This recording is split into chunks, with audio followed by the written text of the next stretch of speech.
A força que abre aqui dentro resiste, instiga o meio. O nosso ser tão diverso é um brado contra o medo. Tem gente de todo jeito, e jeito não se discute. Escuta esse alarde, escute a diversidade em movimento. Tem gente de todo jeito, e jeito não se discute.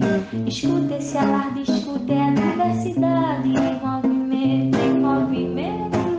Em movimento, em movimento. Olá, eu sou Ari Areia e a partir de hoje a gente vai estar conversando aqui nesse espaço do Festival Sertão Diverso com artistas do estado do Ceará sobre o seu ofício com as artes e a cultura, a sua militância na luta por direitos humanos das pessoas LGBTs e todas essas possibilidades de invenção de futuro nesse presente tão difícil de respirar. Hoje, nessa conversa inicial, na estreia desse nosso papo aqui, a gente recebe o Renato Éricles. Ele é ator, professor, artista da cena teatral, acadêmico de licenciatura em teatro na URCA, a Universidade Regional do Cariri, é estudante bolsista no grupo de estudos Laboratório Teatral Cômico, Lateco, não é isso? Isso. E é filho de senador Pompeu, cidade onde ele nasceu, cresceu e apronta nas mais amplas possibilidades aí de incidência artística e cultural. Renato, que alegria a gente estar se encontrando aqui, mesmo que virtualmente. Ari, que bom. A alegria é minha também. É muito, muito bacana, muito legal esse espaço, que para mim é bem novo ainda, né? Esse poder que a gente tem de se digitalizar, né? Para ir para onde a gente quiser. Muito obrigado. Eu queria começar também agradecendo ao Instituto Trilhas pelo convite para mediar esses papos. Estou muito feliz e estou morrendo de saudade de Senador Pompeu. Então, eu queria começar falando um pouquinho sobre Senador Pompeu, cidade que você cresceu, cidade onde você se criou, nasceu e se criou, e que fez de você esse artista que você é. Eu queria que você começasse falando um pouquinho sobre as suas memórias daquela Senador Pompeu que você narra da sua infância, que foram importantes esse seu estabelecimento enquanto um artista do mundo. Como que essa Senador Pompeu foi importante para você se tornar esse ator de teatro, esse artista? Eu costumo dizer que Senador Pompeu me fez crescer e me viu crescer, né? Porque de tudo que eu aprendi, assim, a gostar de teatro, a ser de gostar mesmo, assim, de ser bem apresentado, como minha mãe sempre diz. E, enfim, as minhas vivências começam bastante na escola, Ari, nas escolas que eu passei. Então, minha mãe, assim como eu, também é professora, então ela sempre ia trabalhando em algumas escolas. Então, por onde ela ia passando, onde ela fosse trabalhando, eu e minha irmã, a gente ia junto também, né? E nessas escolas, eu ia me encontrando com o teatro, com a arte, sei lá, nas datas comemorativas, né? Nas danças, que eu sou apaixonado pela dança também. Então, essas escolas, elas foram grandes impulsionadoras da arte para mim, na minha formação também, né? Eu tento perceber que a minha formação não está ligada só diretamente à academia, à universidade, né? À URCA, de onde estou até hoje. Mas eu tento perceber o que de fato é, que a minha formação ela veio desde dentro de casa, até essa liberdade de poder dançar, de cantar, de usar a sala como um palco, né?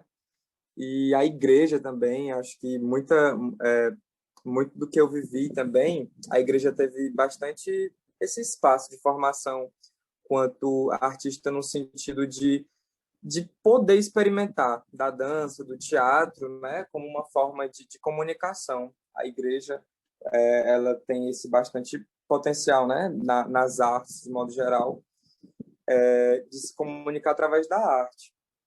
Mas o meu maior tempo mesmo foram nas escolas, e eu também participei aí de um lugar muito bom que para mim na minha infância foi super importante, que foi a Estação das Artes, na Fundação Santa Terezinha, onde eu pude experimentar teatro e há sei lá, 12 anos atrás. E foi meu primeiro curso de teatro com a Cleiviane Marques, e depois de 10 anos a gente pôde se encontrar de novo, a gente montou...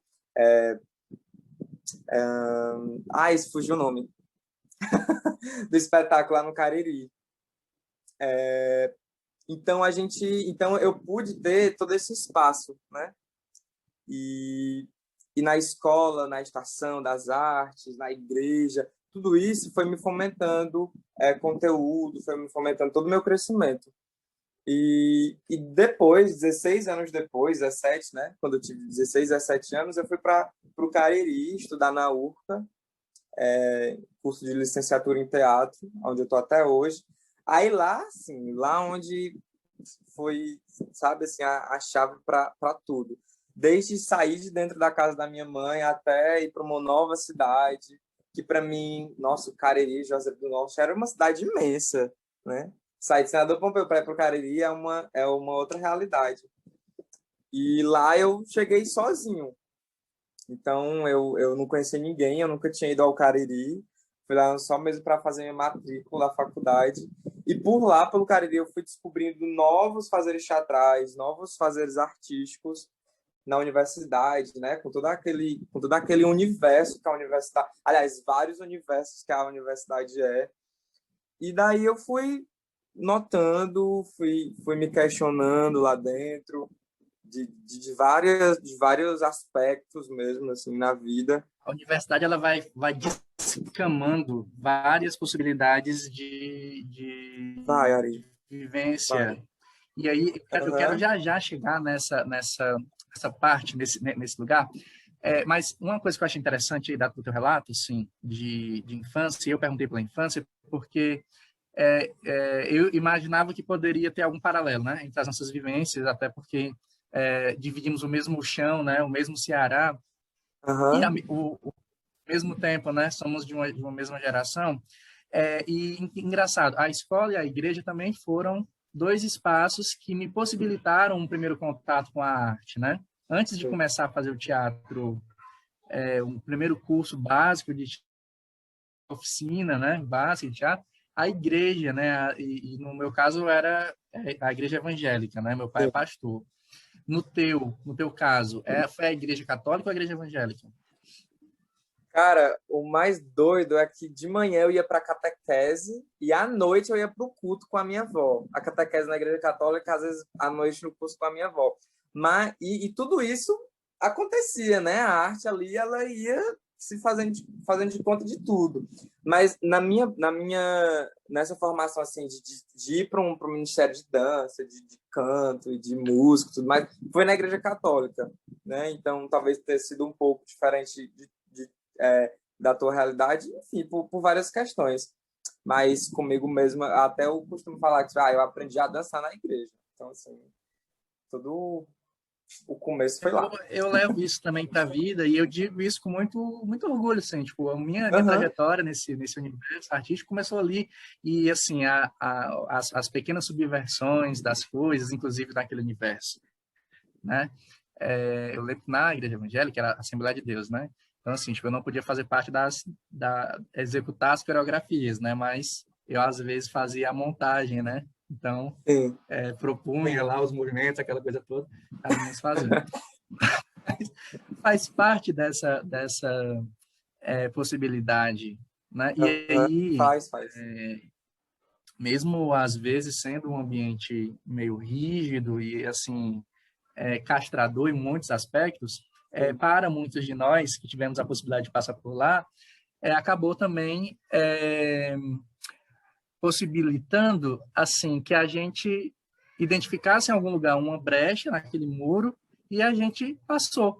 E como é importante isso, né? Assim, eu acho que nesse momento que a gente está vivendo da humanidade, a gente está numa pandemia que já dura mais de um ano e já matou só no Brasil quase 300 mil pessoas e os dados, né, de mortes diárias são muito altos. A gente não tem perspectiva porque o governo federal age completamente de forma irresponsável na condição disso tudo, dessa tragédia, a gente às vezes se vê cercado, né, por vários muros, e isso vai dando angústias na gente em diversas camadas, em diversas instâncias, porque a gente está contando os dias sem saber quantos dias faltam, né, para acabar. Sim. Mas uma coisa que eu estava conversando com a Helena Vieira esses dias, ela estava citando, acho que era o Guattari, acho que era, ele falando que a angústia ou a depressão, esse sentimento pesado que às vezes se abate sobre nós, e às vezes é crônico, é como se fossem a gente visse cercado por muros, a gente tivesse cercado por todos os lados, não visse saída. E aí tem um outro poeta português que ele fala existe uma brecha em tudo, e é por aí que a luz entra. E o Guattari faz uma relação legal com isso, ele fala assim, a gente precisa encontrar uma brecha nesse muro, porque tem uma brecha. E aí, falando um pouquinho sobre essa nossa experiência de início, de caminhada, de trajetória e tal, na igreja, a arte, o contato com a arte, de certa forma, foi uma brechinha, uma fresta, uma rachadura que a gente conseguiu encontrar nesses muros, e a gente passou, e a luz entrou por ali, né? Sim, de uma visão bem otimista até, né? Eu acho que eu ainda sou uma pessoa bem assim, sei lá, idealista, ou otimista, ou sonhadora, não sei. Mas eu sempre tento ir percebendo, sabe assim?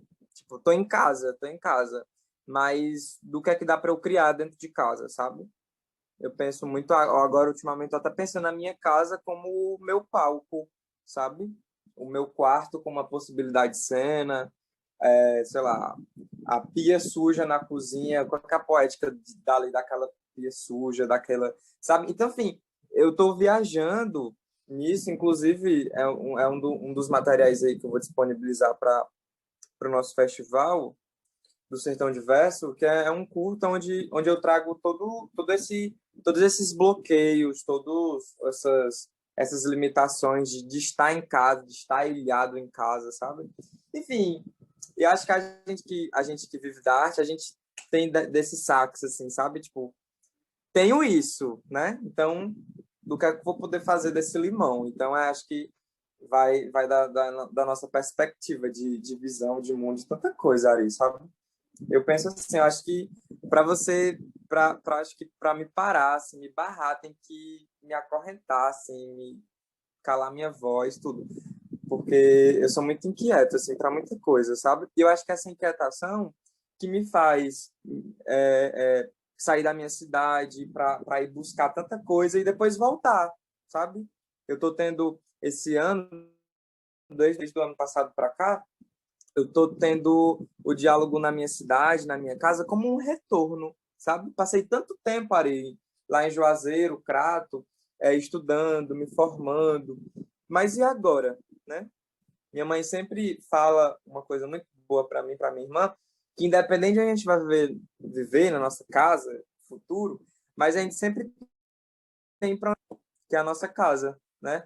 Então eu acho que a gente ser otimista, ser o que eu tenho e saber até aonde me dão para eu ir, mas tentar ali ver essa brechinha que tu fala é muito bonito, muito inspirador para a gente nesse tempo tão doidão aí que a gente está vivendo, mas que a gente está resistindo, sobrevivendo, né? E partilhando isso. Galera, para quem está chegando agora, eu sou Ari Areia, estou aqui nas redes do Instituto Trilhas, comandando aí, tocando uma série de conversas com artistas aqui do Ceará sobre o seu fazer cultural, o seu fazer artístico e a sua trajetória também na militância pelos direitos humanos das LGBTs. Hoje a gente está aqui estreando com o Renato Éricles, ele é ator, professor e artista da cena. A gente começou nosso papo agora com uma pergunta, uma provocação sobre infância, senador Pompeu, lá no Sertão Central, que é o berço do Renato. E aí, Renato, isso não foi assim à toa, assim, eu quis começar com essa pergunta porque às vezes a gente, quando vai conversar com alguém, né, assim, num evento, numa mesa, sei lá, sobre a questão LGBT, as pessoas querem saber como é que a gente se percebeu gay ou trans ou qualquer coisa do tipo, Aham. como se isso fosse, né, assim, como se fizesse sentido, assim, quando que você percebeu que... Acho que entre nós, acho que o papo mais rico, ele se concentra no quando você percebeu que você era artista, sabe? Você foi na escola, foi na igreja, e isso é interessante, né? Aham. Isso é muito bacana. E, enfim, é como pensar a arte de modo geral. A arte não tem um significado, ela aconteceu, tá ali, sabe? Tá nessa comunhão geral. E essa minha percepção aí como artista, eu costumo, Ari, falar para os meus estudantes, sabe? Na escola, mas assim, gente, vamos perceber em que momento que a gente está criando, sabe? Quais são a gente já teve, por exemplo, a gente está em março, né? Sei lá, já passou 9 semanas eu dentro de sala de aula com a galera online, né? Aí a gente percebe, tipo, olha, a gente já passou 9 semanas, 9 semanas. Agora vamos calcular o tanto de coisa que a gente já fez, tanto de coisa que a gente já produziu, já criou, a gente está pensando em criar. Então, assim, quem, a gente é o que além de artista? Porque artista a gente já está criando, sabe? Você não precisa estar em cima de dentro de um camarim, em cima de um palco, ou com um microfone para a arte tá lhe inspirando, sabe? Está se comunicando. Então, acho que essa pergunta de quando foi, que dia, que hora, lá no calendário, a data, acho que, sei lá, eu Eu, vi quando eu nasci, né? Artista não eu tô aqui nasce, na casa da minha artista mãe. estreia.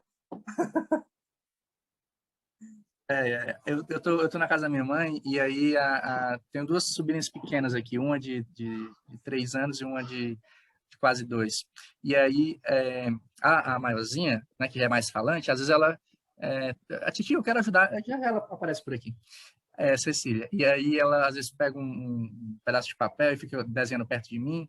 Estou trabalhando, ela fica do lado, aí ela fala assim: eu vou desenhar uma baleia. E aí é um monte de rabisco e tal. Hã? E eu falo assim: nossa, é, a arte, tipo assim, não é um desenho objetivo de um peixe com um rabo, uma barbatana, é um monte de rabisco. E aí eu fiquei pensando assim, tipo, quando que a gente deixa de ser artista, na verdade, né? Porque a gente já nasce Uhum. transcendendo É. os sentidos, os significados, né? Então, assim, tipo, eu queria começar, então, o nosso papo com essa pergunta. Espero que tenha sido bacana e confortável para você. Mas entrando, né, nessa temática que é tão importante, tão cara para a gente dentro do Festival Sertão Diverso, eu queria te perguntar assim, como que tu traz para dentro da tua produção artística esse debate? Como que você insere, a partir de que perspectiva, o que você objetiva, assim, como você enxerga, né, a mudança de cenários, de perspectivas, de futuro, a partir do que você propõe na arte? Porque só de você fazer o que você faz e a sua produção, isso já tem um impacto político muito forte, né? Então, eu queria te perguntar de forma mais objetiva sobre isso, e daqui a pouco a gente volta para falar um pouquinho sobre essa ida, né, de senador lá para o Cariri, para esse universo da URCA. Beleza. Para mim é muito emocionante falar dessa arte como uma causa, porque é até difícil, sabe, o Ari? Quando você para assim, quando eu paro para pensar de onde eu vim, da família que eu me criei, da, da, da cidade limitada de mentes fechadas, sabe? A minha vivência na igreja.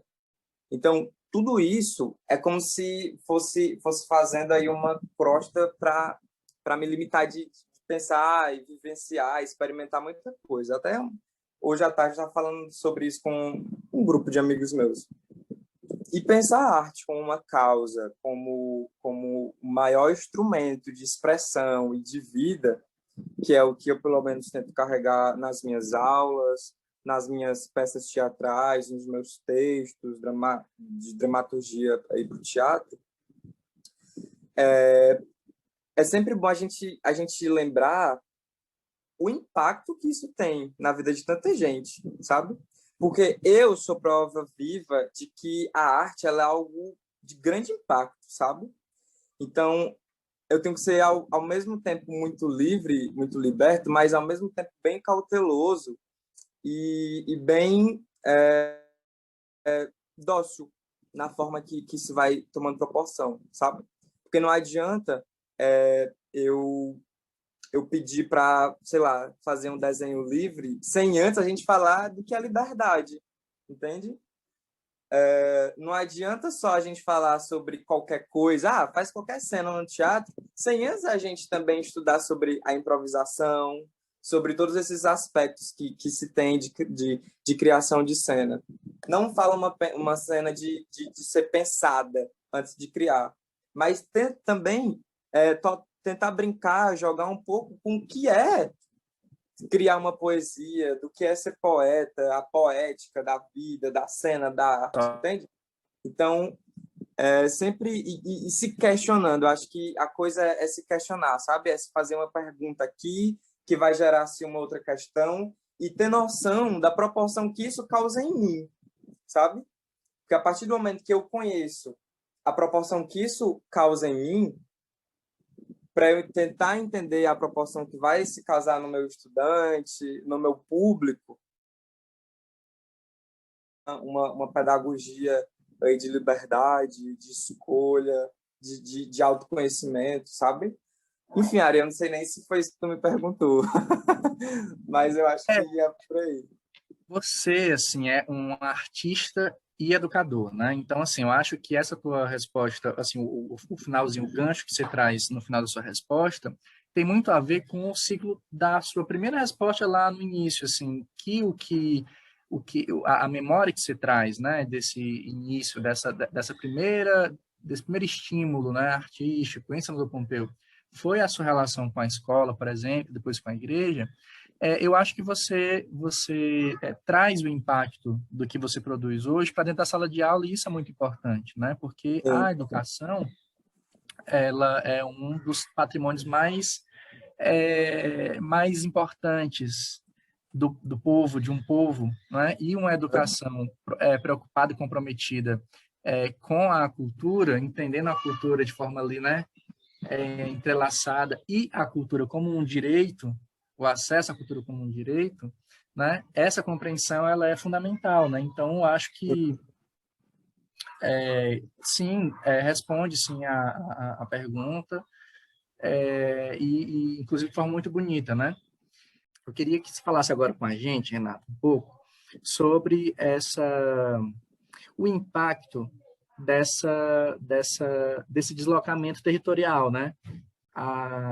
O ingressar na universidade e esse seu deslocamento da cidade de Senador Pompeu lá para o Cariri, para a URCA. E não apenas, né, enquanto artista, porque, claro, você foi fazer uma faculdade, uma graduação, uma licenciatura em teatro, mas também nessa sua incidência política, ativista, militante, das causas LGBT. Bom, vou tentar responder aí tudo na mesma resposta, porque eu acho que é uma coisa que está super uma dentro da outra, sabe? Como você bem pontuou, né? Tipo, não tem um dia, uma data ou um dia específico aí para você nem ser LGBT, mais o artista, né? Então, e sempre lembrando, eu sempre gosto de sempre voltar assim, ao passado, rever as raízes, né? Nessa perspectiva de que a memória, o passado, ela é tudo uma perspectiva passada, mas é o que a gente é hoje, né? Então, eu sei lá, eu tenho meu cabelo, uso minha tatuagem, uso minha roupa. Não foi de hoje que eu fui lá no guarda-roupa, peguei, ou enfim, então, não, tá, gente, é tudo uma questão de construção, né? E a cidade de onde eu vim, Ari, até hoje, é uma cidade cheia de tabu para tudo. Desde o palavrão que você fala, a roupa que você veste, a amizade que tu tem, porque é uma cidade que se tu faz uma coisa agora, todo mundo vai comentar, né? Aquela coisa de que não tem mais calçada para se sentar, mas tem grupo de WhatsApp para falar, então tem toda essa coisa ainda, né? Assim, de ser bem, assim, uma grande maioria das pessoas assim, bem mente fechada assim, para muitas questões, assim, que para gente que vive, que luta diariamente, para a gente é muito tão simples, né? A nossa vida desde a nossa personalidade aos nossos gostos, ou ser o que a gente de fato é. Então, nessas questões aí de militância, questões de, sei lá, de gênero, de causas em geral, é tudo bem difícil conviver com isso na minha cidade ainda hoje, né? Lógico que a gente vai crescendo, vai tendo seu espaço, né? Para tanta coisa, e as coisas vão começando a se desembaçar, né? E se clareando a visão, a perspectiva de saber até aonde eu posso pôr o meu discurso, até onde eu posso rebater, né? Porque, enfim, desde a minha família, desde a casa que eu vivo, desde do lugar que eu vá jantar, que eu vá sair, desde o meu espaço de sala de aula. Então, tudo isso em Senador Pompeu, eu ainda vejo, ainda a gente carrega marcas no nosso corpo de limitações e limitações de modo bem geral mesmo, assim, da coisa, sabe? Então, é difícil para viver ser LGBT em Senador Pompeu. É difícil, sim, com certeza, sabe?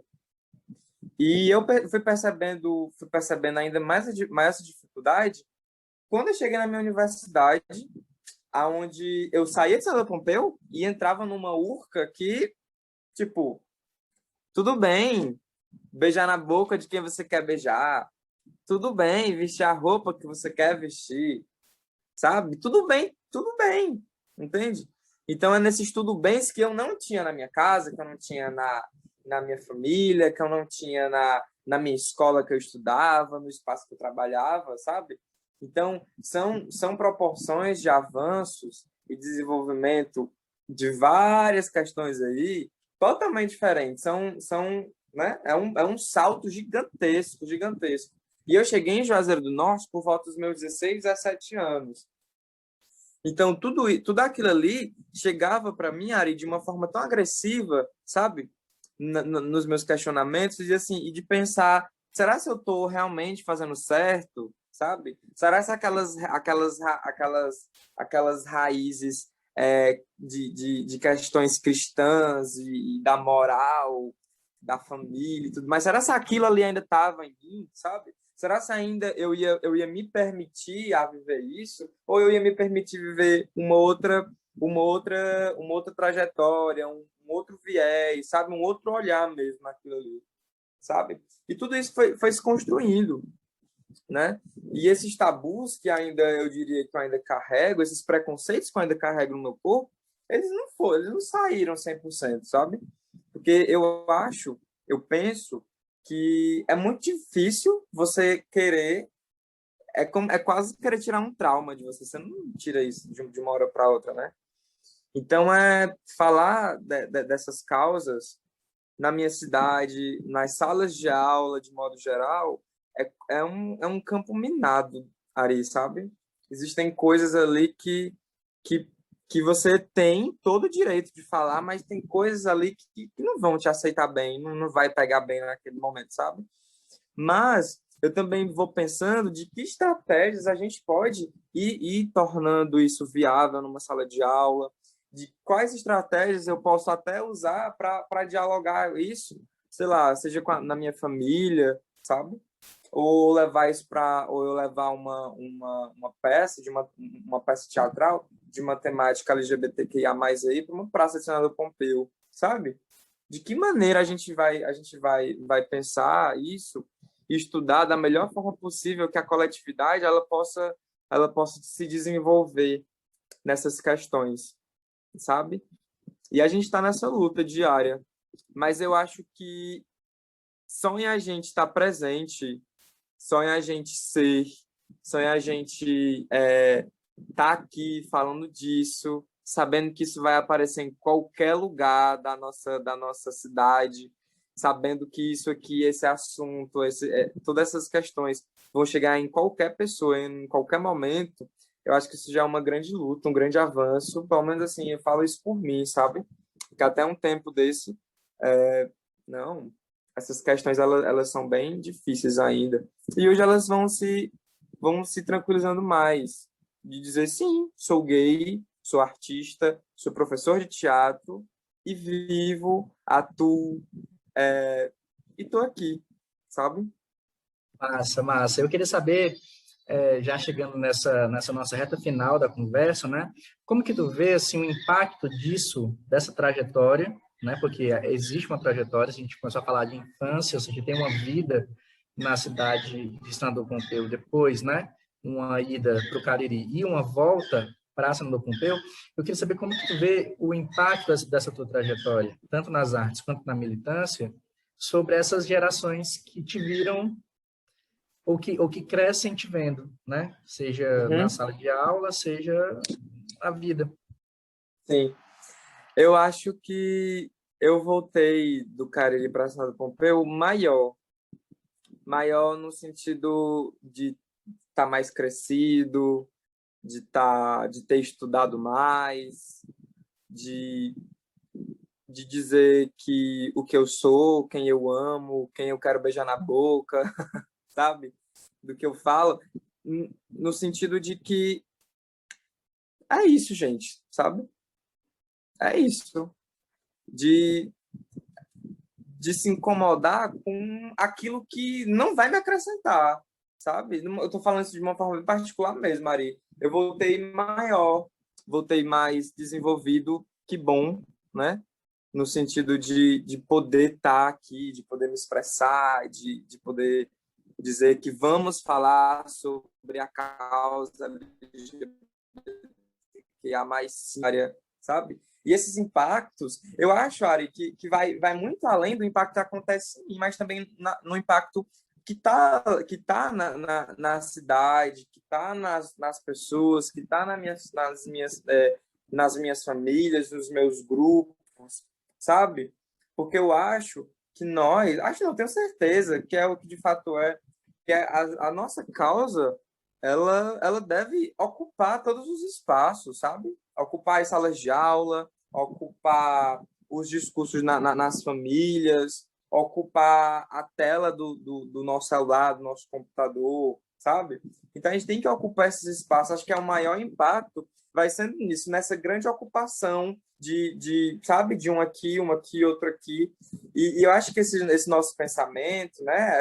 Esses nossos pensamentos, eles vão chegando, entende? Eu vejo que Senador Pompeu é uma cidade bem diferente a de 5 anos atrás, sabe?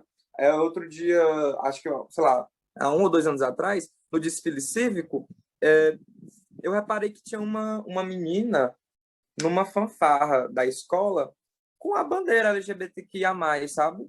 E eu me surpreendi, Ari, porque eu nunca tinha visto num desfile cívico uma bandeira tá lá, sabe? Isso foi massa, tipo, pô, dentro da escola, massa, sabe? E isso, ó a coisa que tá chegando, sabe? Eu fui percebendo. A gente tem um Instituto Trilhas também que acolhe, que recebe, que dá esse espaço, que já é um outro impulsionar aí de um futuro chegando, sabe? Da gente ir poder se percebendo. Enfim, gente, eu acho que o impacto está acontecendo. A larga escala ainda não é tão largo como a gente precisa, mas a gente vai fazendo o nosso trabalho, sabe? De estar aqui, de conversar, de abrir a boca, de acolher e crescer. Acho que a Massa. gente é uma grande coletividade aí, que a gente está aqui para estar junto. Massa. Eu tirei um pouquinho aqui o óculos porque estava dando um reflexo, estava ficando meio estranho. Mas eu vou fazer aqui um bate-bola rápido contigo. Eu queria que vamos finalizar agora conversando com essa galera que provavelmente, né, seja mais nova e que observa aí você e a sua atuação na sua cidade e também nos outros territórios por onde você circula. Eu queria que você desse uma sugestão de uma leitura que você fez, que foi importante nessa sua tomada de consciência, ou sobre a sua afetividade, ou sobre o seu lugar no mundo, ou sobre uma consciência política, enfim. Depois que você pensasse também uma indicação de um filme, e a gente depois encerra com uma frase que você gostaria de deixar no meio desse fim de mundo, que possa ser legal para as pessoas. Uhum. Vamos começar, então, com um livro, uma indicação de um livro. Ari, acho que eu gosto muito de... Acho que foi assim, o primeiro que eu li, que eu me identifiquei.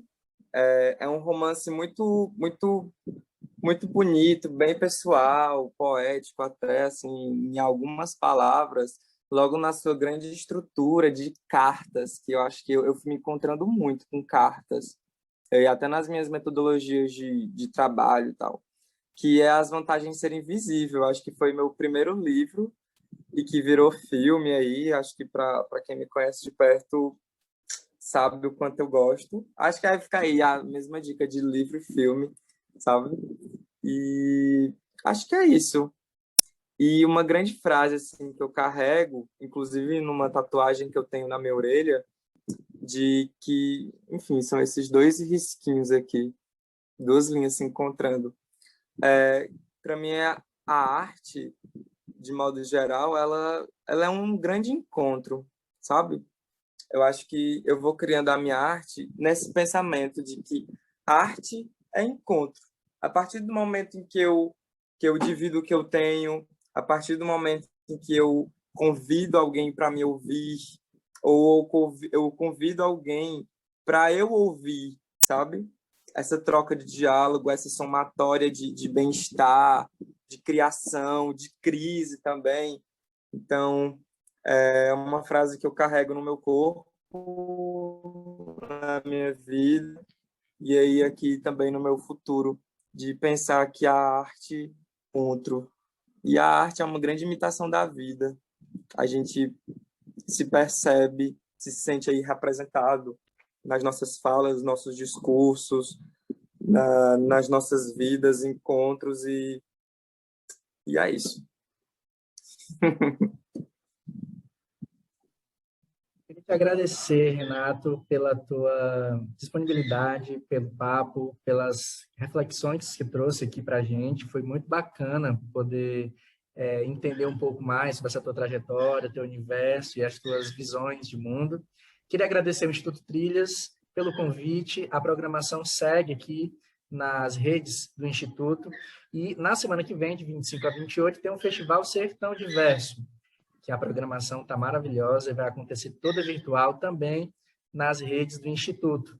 Um beijo grande, deixa aí o seu like no vídeo, se inscreve no canal e a gente se encontra.